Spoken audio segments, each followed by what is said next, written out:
السلام علیکم ګرانو کتونکو. په دنیا کې د ګرد زیات معاشي تور مثبت ملکونه چې دي هغه اول امریکا ده، دویم چاینا ده، دریم جاپان دی. نن به موږ ته د جاپان په باره کې ډیر ګټور معلومات درکوو چې په معلوماتو کې به ډیره اضافه وشي. د جاپان جی ټي پی چې ده هغه 4.9 ټریلیون ډالر ده. اوس چې موږ 4.9 ټریلیون ډالر د جاپان پر پاپولیشن باندې موږ تقسیم کو، د جاپان پر عوام باندې موږ تقسیم کو، دا به پر کیپیټا 49,000 ډالر راځي. د دې مطلب دا سو چې د جاپان هر سړی د کال 49,000 ډالر ګټي.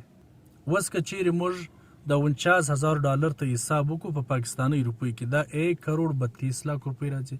اوس د دې څخه موږ اندازه ولګو چې د جاپان هر سړی د کال 1.32 کروڑ روپۍ ګټي. د دې څخه موږ اندازه لګوی سو چې جاپان څومره مستحکمه دی معاشي طور، څومره محفوظه دی معاشي طور.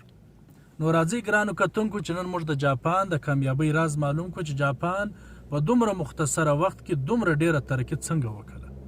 جاپان هیڅ کله د امریکای خلاف د مردابات نارې نه دی ویلي، نه یو ورځ د امریکای سره د خپل نفرت اظهار کړی دی.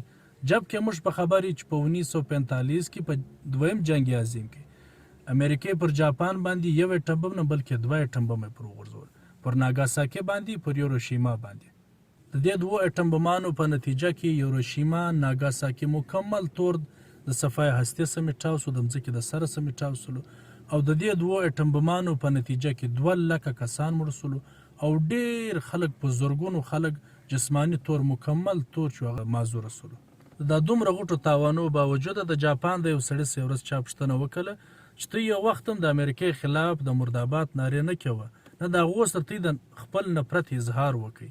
وایي د جاپان هغه کس ورته وویلې چې نارې صرف کمزوري خلک وي، او نارې هغه خلک وي چې د هغو په وس باندې څه نه وي پوره، او هغه په عملي ژوند کې څه کول نه غواړي، هغه خلک نارې وي. د جاپان هغه سړي دا ورته وویلې چې د امریکای څخه د بدلې د اخیستلو زموږ غټ ثبوت نن دا دی چې نن د امریکای د صدر په کمره کې که پیناسونیک ټلیفون پروت دی هغه زموږ جوړ دی، او که سونی ایل ای ډي لګېدلې ده سونی ټي وي پروت دی هغه زموږ جوړ دی.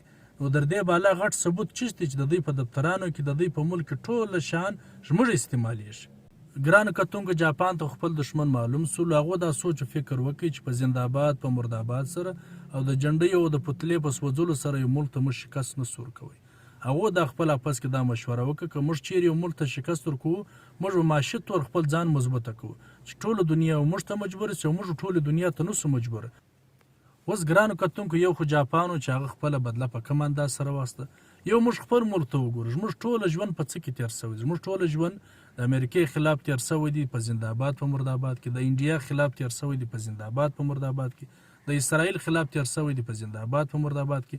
جبکې د دغه ملکو شان چې دی هغه زموږ په ملکو کې استعمالیږي، د خوراک په شانو کې، د صابون په شکل کې، په مختلفو شکلو کې موږ استعمالوو. که موږ چیرې د دا ملکو څخه بدله اخلو نو موږ به عملي کار کوو. که موږ چیرې عملي کار وکړو موږ به امریکای ته هم شکست ورکوی سو، و اسرائیل ته هم شکست ورکوی سو، و انډیا ته هم شکست ورکوی سو. ستاسو په علم کې اضافه در کوم که موږ چیرې دا وخت وګورو، انډیا د دنیا 5م نمبر مستحکمه ملک دی معاشي طور، دومره قدر کار پر خپل معیشت باندې کړی. زموږ ټوله ژوند که څه زموږ لیډران دي، زموږ مشران دي، موږ یو عملي ژوند ته نه هیله کړي، ټوله ژوند یې موږ په نارو کې مصروفه کړي، یا د هغو پتلې موږ سوځو، یا موږ د هغو سره د عملي ژوند دپاره یو قدم هم نه دی اخیستی.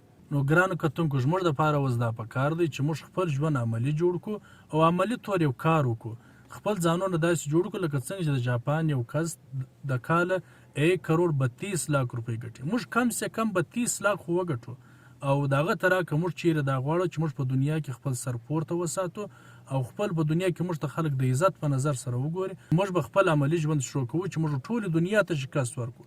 نو انشاءالله هغه وخت نږدې دی چې د ټولې دنیا خلک به موږ ته مجبوروي، او دلې به راځي، دلې به تجارت کوي، دلې به کاروبار کوي که موږ چیرې عملي ژوند شروع کړي او همت او محنت یې وکړي. نو هیله کوم چې ستاسو به دا ویډیو ډېره خوښ شوي، مخکې د سره شیر کړئ او لایک یې کړئ.